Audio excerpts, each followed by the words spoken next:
Hey, so welcome to my channel. I'm Serena for those of you that are new here, and I do commentary and TV videos, and today I want to talk to you about a really awful Netflix original movie I watched called Sierra Burgess is a Loser. It was a really awful movie. I have barely anything positive to say about it, and with these Netflix originals, actually often they're pretty hit and miss. They can be really good or really bad, and there doesn't seem to be much in between, and I did not like this movie. It's one of those movies that's so bad it's comical, and you kind of have to take the piss out of it because it's just embarrassing, honestly. Let's talk about it. Oh, also on my analytics I can see that a lot of my viewers are watching my videos but aren't subscribed to my channel. So guys, what are you doing? Subscribe so you can see more videos from me, and hit the notification bell and all so you get all notifications so you never miss another video. It's really important so YouTube actually knows to notify you. But enough of that. The problem with this movie actually stems directly from the main character, who is the villain, but yet we're meant to believe that she's actually a nice main character and someone we should root for, who deserves a happy ending. But I was under the impression the movie was trying to depict someone who is not nice and who is not a character we should root for, but then at the end suddenly we are meant to root for her, and she does get a fairy tale ending. Well, not a fairy tale ending, but it's pretty happy. She gets the guy, her friend wants her back at the end, so it's as happy as it could be for her. She also gets some self-acceptance, so that's the weird part, because I don't even like her. She's so self-centered and obnoxious. She also thinks she's really quirky and she's not like other girls. Oh my god, are you okay? Oh my gosh, she's not having a good day today. Oh, I pulled a muscle in my leg. Ow, that was your fault. I was trying to save you. In the beginning of the movie, Sierra's going downstairs and her mum's trying to get something off her face, and Sierra's annoyed, like, oh, I'm not like other girls who want to focus on their appearance all the time. But I thought that was stupid for multiple reasons. One being that she has something on her face, so that's just basic hygiene, like make yourself clean, make sure your nails are clean, make sure you smell good. Her dad is meant to be really smart, and you can tell she feels a bit pressurized or overshadowed by her dad because everyone thinks she'll be really awesome just like her dad is and achieve lots of things, but she's like, wow, my dad's really cool, I'm not sure I can live up to that expectation. But what bugs me about her dad is I think he's a writer because he's always reciting prose and poetry, but it sounds really annoying and obnoxious because they'll be having a normal conversation and then he'll say this line from a book, and I would hate it if I was trying to have a conversation with someone and they were trying to seem smart all the time by quoting pieces of literature. And you also know when Sierra gets to school that she is being bullied by this girl called Veronica, and Veronica's making some really mean comments about Sierra's weight and calling her a loser. Now, Sierra is a loser, but it's really dumb for Veronica to say things like that to Sierra because she hasn't even tried to get to know Sierra, so what would she know? And it's kind of annoying that they made Veronica so mean at the beginning, because then when she does become nice at the end, it was a very big change in quite a short space of time. But I mean, Veronica is one of the better characters in this movie, so I'm not going to be too harsh on her because without her, the movie would be way worse. So we'll look past that, but she was very mean at the beginning to Sierra. Later, you do feel bad for Veronica, and she is one of the better characters because her boyfriend absolutely sucks and wanted to make her think she was dumb, and that's why he initially broke up with her, and he's always screwing her around. Her mum is really mean and is making these comments around the dad being dead when I don't think he's dead, and Veronica's sisters are always calling her stupid, and her whole home life is very chaotic and noisy. And I do have the sense that the movie was pushing a bit too hard and making it very obvious what Veronica's living situation is and how she was raised, but I would have preferred it if it was a bit more subtle and if a bit more time was spent showing what it's like being this queen bee at school and everyone thinking you're really awesome, but behind the scenes your home life sucks, because actually that's true for a lot of bullies. And I really do think the show made a mistake, and they should have made Veronica the main character because she has a lot more to offer, and a lot of the really good parts of her storylines were skimmed over because obviously they have to be. She's not the main character, and that's a wasted opportunity right there, because I would much rather watch a movie centered around Veronica being a mean girl and getting better at the end. There's way more you could do with that. Jamie is our main love interest, dressed and he's a jock, he's a sporty guy, and he takes a huge interest in the bully Veronica. And he tries to get her number. He thinks she's really pretty, and she's very grossed out by him because he's got some loser friends. But I thought that was a bit weird because, first of all, his friends didn't look that lame to me. They looked fine. They didn't look mean or anything, so I don't know why she was judging them so harshly. But also, he's a cute guy, and later on she admits he's cute, so you find him attractive, why not give him a chance? I just found that a bit weird. And the weirdest part, maybe we'll overlook that, maybe she's really into status and having a boyfriend who's got lots of cool, rich, famous, attractive friends or something, but the weird thing is that he asks for her number and she says she'll give it to him, but then she gives him Sierra's phone number. I think it's a joke because the idea was that he'd text or call Sierra and then he'd be like, ew, you're so ugly, you're not the girl I wanted to call. I wanted to talk to the beautiful girl. But somehow Veronica's intentions here don't make a lot of sense because you're trying to punish Sierra or bully her and put her in an embarrassing situation, but you're inadvertently helping her by giving her the phone number of this really cute guy who she might hit it off with and be friends with, start talking to, or even date. So wouldn't you not want Sierra to be talking to a cute guy? Sierra starts talking to Jamie and she's staring obsessively at his photo like an absolute creep, and she tells her best friend when she gets to school that she met a guy. No, you didn't. You saw a photo and texted a guy a few times and he thinks you're someone else. So then, to just add on to the cringe of the movie, she says, he's falling for me. The words I'm speaking are mine. It's me he likes. But no, because first of all, you're texting, and I always find that people in person are so different to the conversations we might have through text messages. He's thinking that he's talking to Veronica, the beautiful cheerleader, and you don't look like her. So he might not actually like you when he meets you because he might not be attracted to you. What I think makes it weirder is that Sierra is so excited that this cute boy is talking to her, but Jamie is not some long-standing crush she's had since she was 5, and now he's finally texted her and she's finding it hard to say her real identity because she's always wanted to talk to him. That would make more sense and you'd feel a bit worse for her because you'd know her feelings for Jamie were genuine, but it just seems kind of creepy, like she's obsessed with him when all she knows about him is that he's cute. Additionally, when Jamie and Sierra get talking, I was bored at multiple points during this movie because their conversations aren't even good. They're boring. They're just having some fun, friendly banter, but there's nothing really that romantic or profound about their conversations. So when they do end up together at the end of the movie, you're left feeling very confused because it doesn't make a whole lot of sense. When Sierra really starts to cross the line is this video call though. Jamie wants to actually talk to Veronica face to face.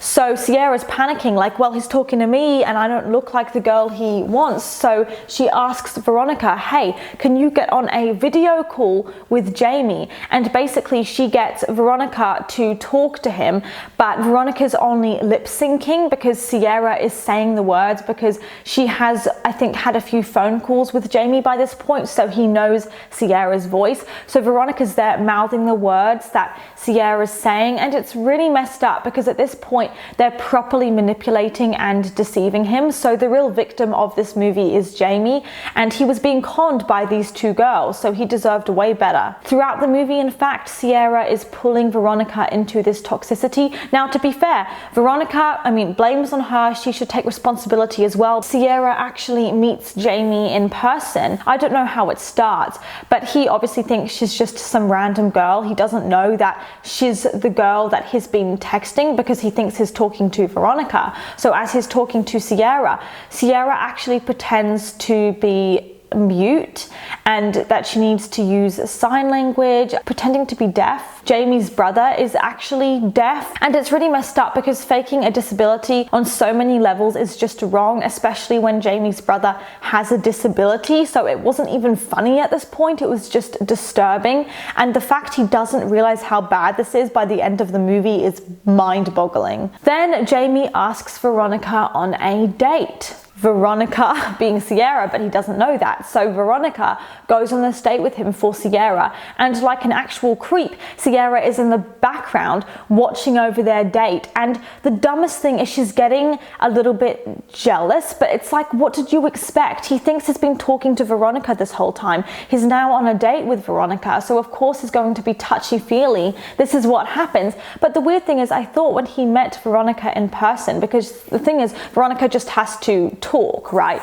And I thought that he would then be a bit like, you don't feel like the girl I was texting, I'm not that into you. But he still seems very much into Veronica, which almost makes it worse because he clearly likes her vibe, he likes the way she talks, he still thinks she's pretty. So I was under the impression he liked her. At that point, the worst part is, I mean, this should never happen in a romance, I was shipping Veronica and Jamie. Not Sierra and Jamie, Veronica and Jamie, because I loved the idea of Veronica realizing she judged him too harshly. She was being too judgmental, and now she was on this date with him, actually liking him, because at the end of the movie, oh, that was so cute! At the end of the movie, she actually realizes that she kind of likes Jamie, and it is skimmed over, but it is implied that she has some romantic feelings for Jamie, which makes it worse because obviously she won't have a chance with him because Sierra's kind of said, oh, he's mine actually. But then as they're hanging out in the parking lot, Jamie tries to kiss Veronica, and Veronica's like, don't kiss me, close your eyes, because obviously she doesn't want to kiss him. Sierra's there watching the date, and so Sierra is under the car at this point, and she comes out from under the car as Jamie's eyes are closed, and she kisses him. And then the whole scene's so stupid because first of all, sexual assault, and that is not on, that is disgusting, and he was taken advantage of and didn't even know it, and that would be so scary to think you were kissing someone and then you're actually kissing someone else. But anyway, after she kisses him, she ducks down as he opens his eyes and sees Veronica standing there, but he would have seen Sierra because she's doing that and ducking down, and you would see out the corner of your eye someone ducking and crouching on the ground, and you'd look down and be like, hello? You can't get away with that. Anyway, later, before a football game, Veronica and Jamie see each other again, and Jamie's excited because he's still under the impression he kissed Veronica on the lips. So he goes to kiss Veronica again, and she's not quite sure what to do, so for a second she kisses him back. But unfortunately, with timing and I guess movie timing, Sierra happens to be coming around the corner. She actually has the nerve, stop it! She actually has the nerve to be furious. She's so angry at Veronica. She feels like Veronica's betrayed her. Of course Veronica and Jamie kissed because that's what people do when they date. They kiss. She doesn't just want to talk to Veronica like a normal person and see what happened and communicate. She's too immature to be in a relationship, by the way. She's so immature. She thinks, how can I get back at Veronica? And she wants to sabotage her. So she hacks into Veronica's Instagram account, and basically she reveals publicly, shares it with everyone online, that Veronica was dumped by her ex-boyfriend. I don't know why everyone's reaction is like, oh my god, that's so embarrassing, what a loser, because everyone gets dumped by someone at some point. Sierra has an actual problem with her use of the internet because she's just done this to Veronica, who at this point has been very nice to Sierra and has been helping her, so it's totally not on. During this game, Veronica's getting so annoyed, obviously, that she goes to tell Jamie the truth. And the silliest thing is that it's not that Sierra had this guilty conscience and felt like she needed to tell Jamie what happened. Veronica went and told Jamie what happened. Veronica was honest and told the truth. If it hadn't been for Veronica, Sierra might have kept up this facade with Jamie for way longer. Who knows? It was so messed up. And then Jamie's shocked and rightfully tells both of them to stay away from him because he realizes he's been set up. Sierra's crying because she's lost her friend and she's lost Jamie. She comes home to her parents sobbing, and it's just the most pathetic thing ever. And she's making it about the way she looks. She's like, I'm so ugly, I'm not good enough. And she tells her parents, this is your fault. And she's blaming them and saying how ugly she is. And do you know how hard it is to be a teenage girl and to look like this? Then Sierra writes a song called Sunflower and sends it to Veronica as an apology. What bothers me is that the song is not an apology. She's a sunflower, not a rose. She's a little bit different, and maybe people don't want her, but that's okay because she's accepting herself. It's all about herself. There's not actually an apology there. It's just basically saying, I'm a victim because I'm a bit different from everyone else and I'm not the conventionally beautiful person. But then when Veronica's listening to it, she seems really touched by it, which makes no sense. And then Veronica reaches out to Jamie to get him to listen to the song, basically saying that he should take Sierra back. It's like, why would Veronica do all this for Sierra? It makes truly no sense. But Jamie turns up at Sierra's house with a sunflower to take her to prom, like, oh, I changed my mind. And he apologizes to her, even though she sexually harassed him. The weirdest part is then Sierra says, oh, I'm really sorry about this. She kind of apologizes in like 2 words, so it's not really enough. And then she says, do you ever feel that the world is just conspiring against you? Again, she's not fully taking responsibility for her actions. She's deflecting. She's making out that the world has put her in this position. She needed to catfish him. She needed to deceive him. She needed to sexually harass him because she was a bit insecure, and that's what happens when you look like her. Her life's so hard because she's not like that traditional beautiful girl that can just go and get the guy. She has to hide. So it's society that's done this to her and put her in this position, which is just not true. And she's making excuses for her bad behavior. And the reality is that she is just not a good person. And that's the fact. Then Jamie tells her, you're not everyone's type maybe, but you're exactly my type, which I do believe was meant to be a compliment, but it's actually quite insulting. It's basically saying the general population thinks you're really like disgusting, cringy, unattractive, but I think you're great. I think you're attractive. Is that meant to be a compliment? I would be really insulted if I was on a date and a guy was like, look, you are totally not conventionally attractive. Again, is that meant to be cute? I would be so insulted. I'd be like, what did you say? That's so mean. So, but apparently it's a compliment because Sierra's like, oh my God, thank you, babe. It's so sweet. So they go to prom together and then she sees Veronica there and they make eye contact and stare at each other, looking all emotional. And then wordlessly, without any communication, just run up and hug. There's no conversation. There's no, what you did really affected me and can you apologize more, and them talking about it.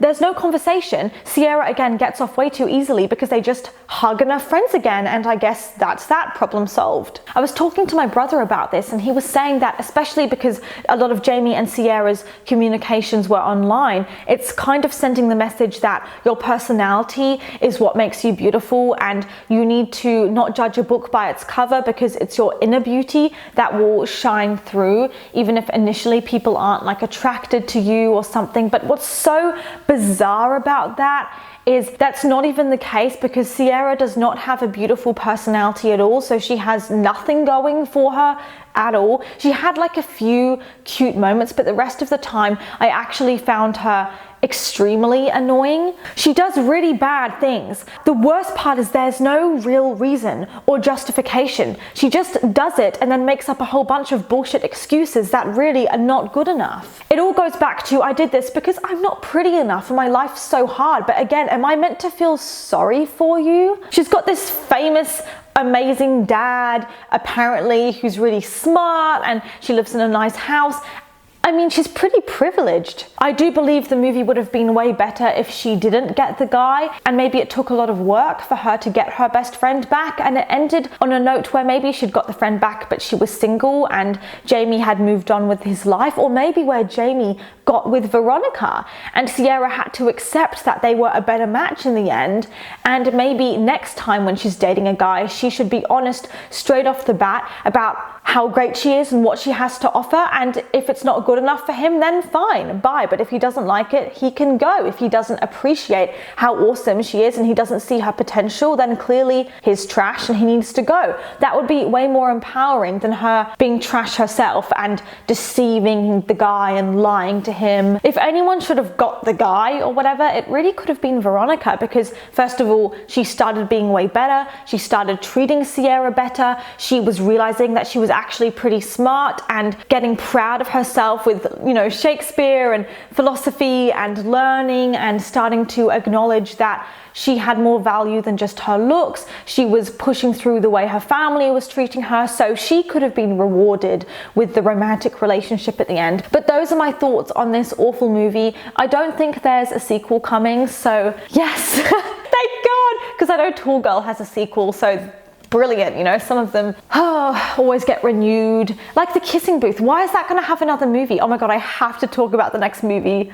Oh, I have to, that will be hilarious. But those kinds of movies, you're like, why is there a sequel? No one asked for one, no one wanted one, so hopefully this movie won't have a sequel. But let me know your thoughts in the comments, and make sure to follow me on Instagram, because you can vote on future video topics, you can see more of my face, you can come say hi, drop me a message, whatever, and I will see you for my next video.